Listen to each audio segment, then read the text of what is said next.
What's up, it's Jan, back at it again with another nerdy bookish video. This is going to be my November TBR.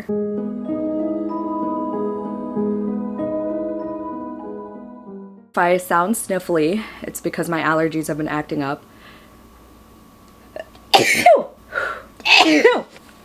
I ran a 5K this morning and I'm allergic to certain trees, and every time I run in a forest, this is what happens. So I'm gonna take my second Allegra right after filming this video. I wanted to get this out because I feel very fall. I'm home alone and it's currently October 25th as I'm filming this. So I still have a few days to complete my October TBR, but this will be motivating, just seeing the stack of books to be excited for in the upcoming month. It's a little bit different this time because I'm gonna announce 2 full moon book club picks, since the full moon keeps getting earlier and earlier and it's not gonna be later until May, I believe, when there are 2 full moons.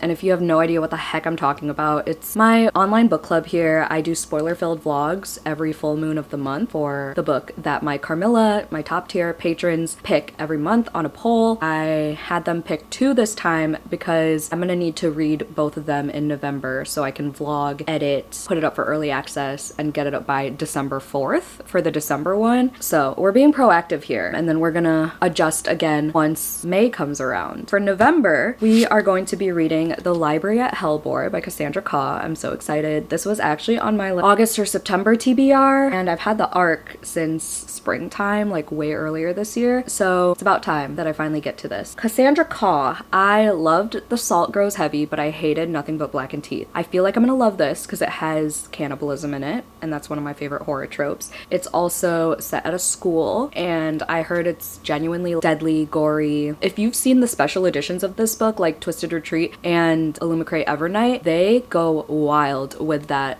art. If the book is anything reflective of that art, it's gonna be good. That's gonna be November, and the spoiler-filled vlog will publicly be up by November 5th, which is great because Joey and I are going to Salem November 8th, so that'll be good to just like get out of the way. So I'm actually thankful that the full moon is very early this month, so look out for that. Thank you in advance if you read it with us. I'm so excited to hear everyone's thoughts and to see where I stand with this book. I've heard good things. The December full moon book club pick, I did cancel book of the month, but I got this copy off of Pango because it does have the special stenciled edges and it was cheaper than the Barnes & Noble exclusive. Alchemy of Secrets by Stephanie Garber is the one that won by just a couple percentage points over Boys in the Valley by Philip Fracassi, which I will be reading at some point in the winter time. I'm making sure of it because I've had that for like 2 years now. This is the newest release by Stephanie Garber. It's her adult debut. She is the author of Caraval and Once Upon a Broken Heart, if you didn't know. And I heard this is like historical mystery, very fast-paced, very short chapters, so I'm excited about that. But I was not a fan of Once Upon a Broken Heart, nor the sequel. And I haven't read Caraval yet, but I do own a box set. Someone gifted it to me from The Lair. Thank you, Michael.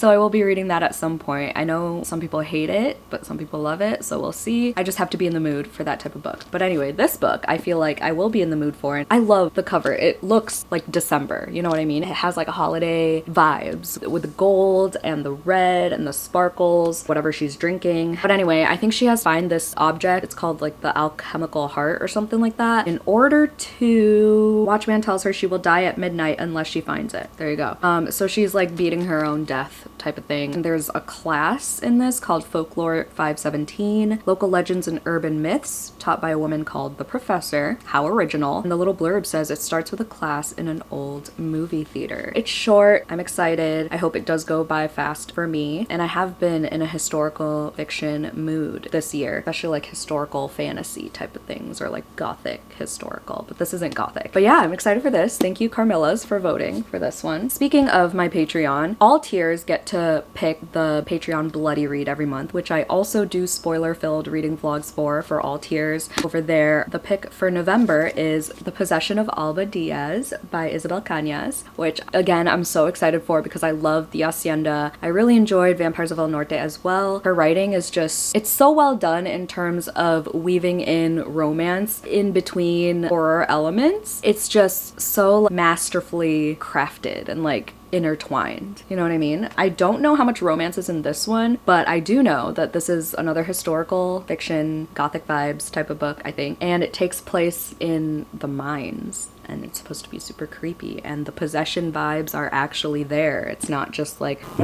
possession, you know what I mean? And now we get into some books that I want to get to in November. These books do not include my Do Your Worst episode that I'm gonna do with Steph from Steph Loves. I'll link her channel down below. I'm not gonna share my TBR here, but I do have my options. Oh, I have to do my Immortal Vampire Vessel. But yeah, I don't like putting those in my TBR. Just know that that's gonna be happening for sure. And this is me holding myself accountable because I already pushed it off. We were supposed to work together in September, but we didn't. Sorry, one more Patreon thing. This is the Immortal Vampire Vessel where my patrons can put any recs anytime in the Discord. I pick one in every TBR. Well, I pick from 3. I pick 3 and then I pick 1. I started doing that because it's less pressure on me. I do still have some pending ones going on, okay, from like way in the beginning of the year, but the goal is in December to finish all of those. Like sort of Kaigen is still happening. Yeah, sorry. Let's pick our 3 and pick 1 from the 3. Like I say in every video, well, Ice Planet Barbarians has already been done. Thank you, Sarah. But this goes from anything from Morning Glory Milking Farm to like, I believe it was Plato. Was it Plato or Aristotle? I can't remember.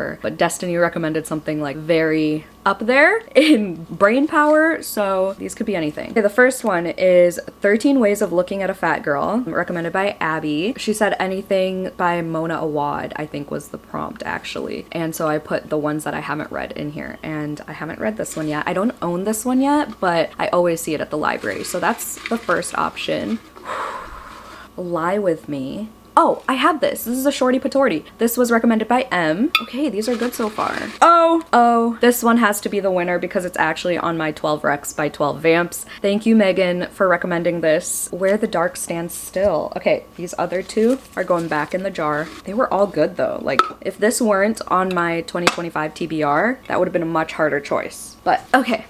Where the Dark Stands Still by A.B. Poranek. Let me take this ugly sticker off. To be fair, Half Price Books has really good stickers. They're really easy to take off as I'm struggling. So I have been wanting to read this forever. Definitely for over a year now I've owned this. I remember buying this at Half Price Books with Cass from Cassandra Lynn Reads. This is, I can't remember if this is young adult. I want to say it is, but it's a fantasy. There's magical woods. There are demons, I think, and it's just gorgeous. And it's just time for me to finally pick this up and vlog about it. I'm so excited. Honestly, I haven't picked it up because there are some words and names that I see just flipping through that I'm scared to pronounce incorrectly. So I've been putting it off, but Google is free, Jan. Google is free. Now we're gonna get into the books that I chose. We have a decent amount of fantasy, some romance, and 1 horror and 2 that aren't out yet. The horror, well, like literary horror? I don't know. Also has cannibalism. What Hunger? Heard this is really good. Gabby said she gave it 5 stars. I don't really know what to expect. I just know it talks about, you know, the theme of hunger. It's a visceral emotional journey through the bursts and pitfalls of female rage. See? Buzzwords. Ronnie's Vietnamese lineage and her mother's emotional memory play a crucial role in this tender ode to generational trauma and mother-daughter bonding. If you didn't know, I am Asian. I'm not Vietnamese, I'm Filipino, but I love reading books by Asian authors because there's always something relatable one way or another. Let's go to the 2 that aren't out yet. So the first one is The Defender by Anna Huang. This one's a chonker, so I'll probably just start it in November because The Striker, everyone knows that took me months to read, and I'm also in the middle of 2 other big romances currently. So this isn't like priority, but it does come out late October. So I will be buying it on release day and starting it in November because I can't be tamed. The Defender is the second book in, don't remember the series name, but the first book is The Striker, and I love Anna Huang. She can do no wrong in my eyes. She is an Asian romance author. She's great. I love all her books. I've given many of her books 5 stars, if not 4,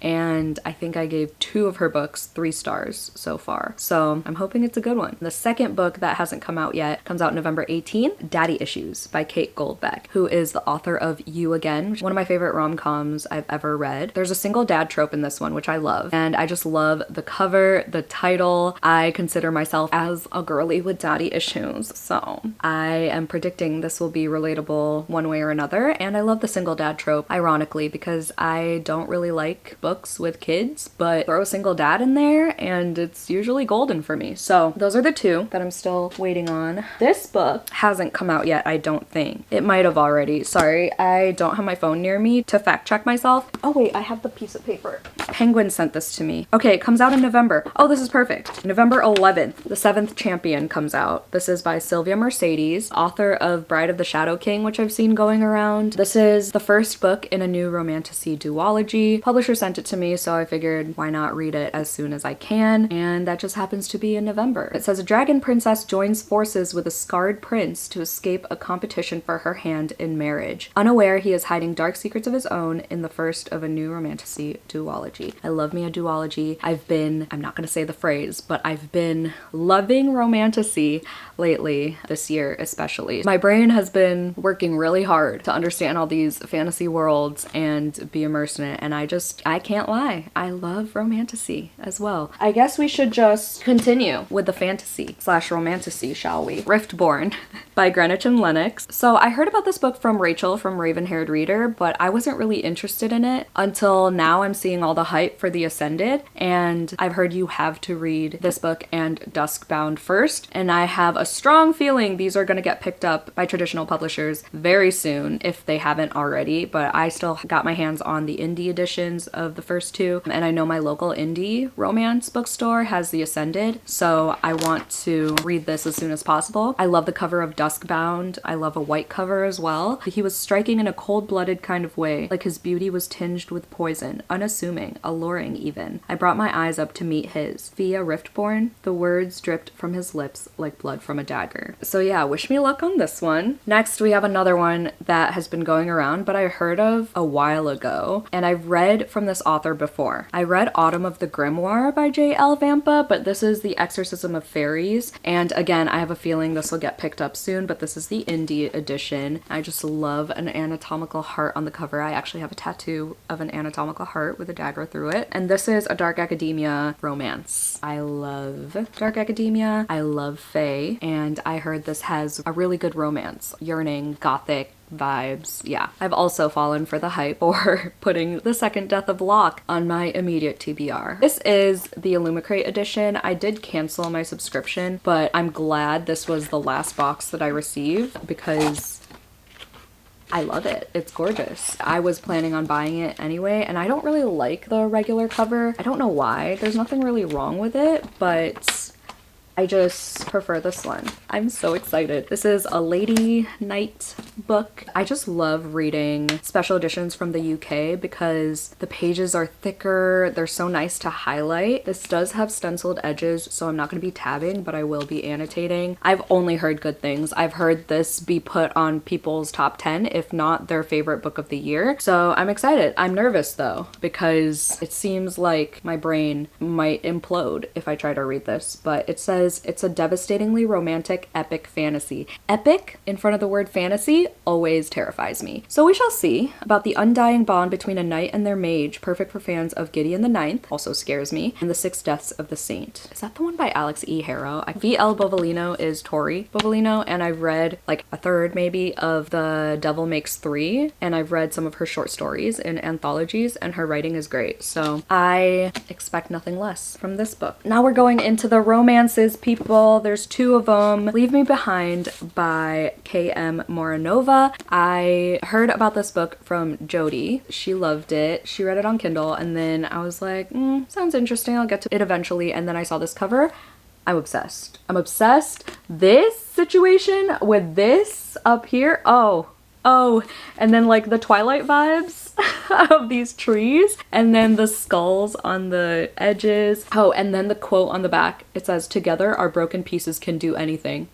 Jody literally had me at trigger warnings for this because like she's like, oh, it gets dark, and I think he's super like broody. It says Nell Gallows is the sole survivor of an elite dark forces squad after a detrimental attack 2 years ago. Unsurprisingly, she's being put up as the top candidate for the special ops team Malum, the squad that goes where no one else will or can. There's only one problem. Malum blames their one casualty from the Patagonia mission on the riot squad. Okay, so then she has a one night stand, and then it says she stays behind with the devil and the secrets he keeps, and they'll only have one another to trust when no faith is left. I don't know how this story is gonna go, but I'm intrigued. I'm so excited. Oh my god, some of the chapters are really short. I'm so excited for this. And then lastly, we have a Christmas romance. But listen, it's my in-person book club pick for my local indie romance bookstore, and I haven't missed a single month. And I love this author. So we're reading Good Spirits by B.K. Borison, okay? I've heard such good things about this. Maybe I actually won't be a Grinch this year. We'll see. Maybe this will get me into the Christmas spirit. I also still have The Gingerbread Bakery by Laurie Gilmore that I have to read. I'll probably try to squeeze that in, either beginning of December or maybe in November, who knows? B.K. Borison wrote Love Light Farms, which I absolutely loved. Also loved First Time Caller by her. So I will be reading this. This girl falls in love with the ghost of Christmas past, and honestly, that's all I needed to know. I feel like this is going to be what I wanted Soul Searching by Lila Sage to be. Not that I didn't like Soul Searching, I gave that 4 stars, but I originally thought that the guy in that book was a ghost, but he wasn't. She could just see ghosts. So hopefully this gives all the vibes that I want. I've heard really good things, and I'm excited to bedazzle this because how cute would that be? With the red. Like, that's so Christmassy. I'm not a fan of these edges, but I do love snowflakes, the look of them. Anyway, that's everything. I mean, it's a decent stack, right? This happened in October too, where I chose a 2025 TBR book from the Vamp Wreck Vessel, so that really helps because I need to get a move on with all that. I actually only have like 3 more from my 12 Wrecks by 12 Vamps, but after this I'll have 2 more, so yay me. I believe that's 13 books, including the 2 that aren't out yet, so that's totally doable. She said hopefully. Obviously I'll be reading other books throughout the month as well, because you know a bitch never sticks to her TBR completely. If you made it to the end of this video, there's an anatomical heart emoji, right? Put that in the comments down below if you made it to the end to represent the exorcism of fairies, because I'm really excited for that one. Thank you so much for watching. Let me know if we're unintentionally buddy reading any of these books for the month of November. Hope you had a 5-star day. Don't forget to do some self-care, and I'll see you in my next video. Bye!